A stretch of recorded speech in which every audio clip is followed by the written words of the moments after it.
BRS నాయకులకు పదే పదే పనేం లేక రోజుకో మీటింగ్ పేరు మీద ఏదో ఒకటి గాయించుకొని ఒకరోజు అయ్యా, ఒకరోజు కొడుకు, ఇంకో రోజు హరీష్ రావు, ఇంకో రోజు కవిత.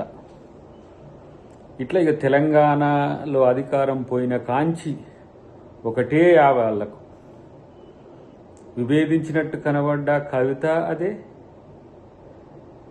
విభేదించినట్టు కనపడకపోయినా హరీష్ రావు అదే, కలిసి ఉన్నట్టుగా కనిపిస్తున్నప్పటికి కూడా వైరుధ్యాలున్నా పదే పదే కాంగ్రెస్ ప్రభుత్వం మీద, రేవంత్ రెడ్డి గారి మీద వాళ్ళ అక్కసు అనేది నిరంతరం ఇట్లా విషం జిమ్మినట్టే జింపుతున్న పరిస్థితి. ఇక రేవంత్ రెడ్డి గారి కుటుంబం మీద పడ్డరు. ఇప్పుడు రేవంత్ రెడ్డి గారి కుటుంబం ఇక ఇది చేస్తుంది, అది చేస్తుంది అని చెప్పి ఒక నలుగురిని పిలుచుకోవడము, ఆ నలుగురిలో కూర్చొని ముచ్చట్లు పెట్టుడు, ఎగసెక్కాలు వేసుడు, ఎవడో రాసిచ్చిందని చదువుడు తప్పితే కేటీఆర్కి ఏమర్థమవుతుంది?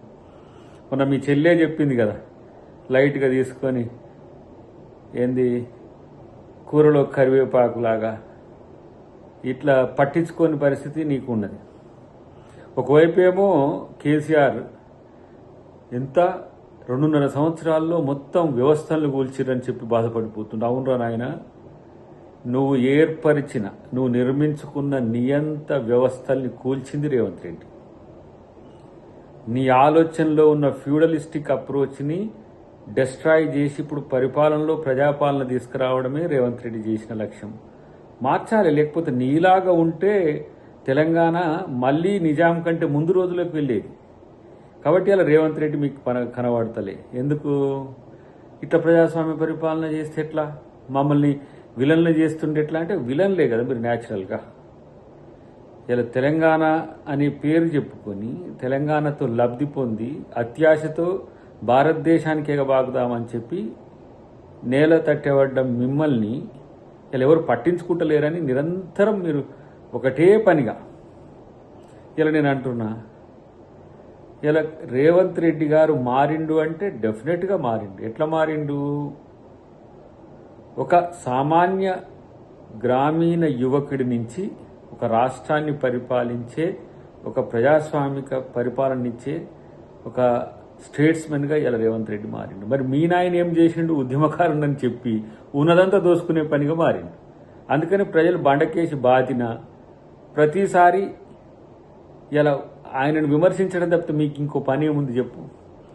ఆయన పేరు పెట్టకుండా విమర్శిస్తాడు, నువ్వేం పేరు పెట్టి విమర్శిస్తాడు, ఇంకొక ఆయన పేరు పెట్టి పెట్టినట్టుగా విమర్శిస్తాడు తప్పితే మీలో కొత్తదనం ఏముంది? కాబట్టి ఇలా ఇక అధికారం పోయిన బాధలో మీరు మాట్లాడుతున్న తీరును ప్రజలు అర్థం చేసుకోలేక కాదు, కానీ ఇలాంటి ఏమంటాము రైటర్స్తో రాయించుకునే డైలాగ్స్తో ఏమంటుండు కదా, దానకర్ణుడు కుంభకర్ణుడు అండి.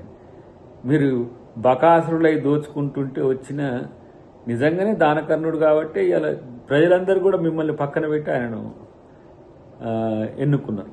కాబట్టి ఇంకా మీరు ఏమి వేషాలు వేసినా లేకపోతే ఎన్ని రకాల కథలు పడ్డా మిమ్మల్ని ప్రజలు నమ్మరు, మిమ్మల్ని జీరో చేసిండ్రు.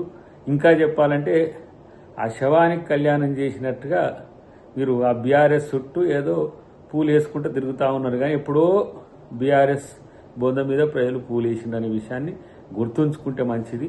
ఇది ఏమన్నా మీకు ఆశ ఉంటే ఇంకో పువ్వులు ఉన్నారు కదా, కమలం పువ్వులు, వాళ్ళ మీద ఆశ తప్పితే మిమ్మల్ని ఎవరు ప్రజలు నమ్మరు. వాళ్ళు కూడా మీ వైపు ఆశగా చూస్తారు, అటువైపుగా. ఎట్లా అంటే ఎప్పుడు వస్తారు చూద్దామని.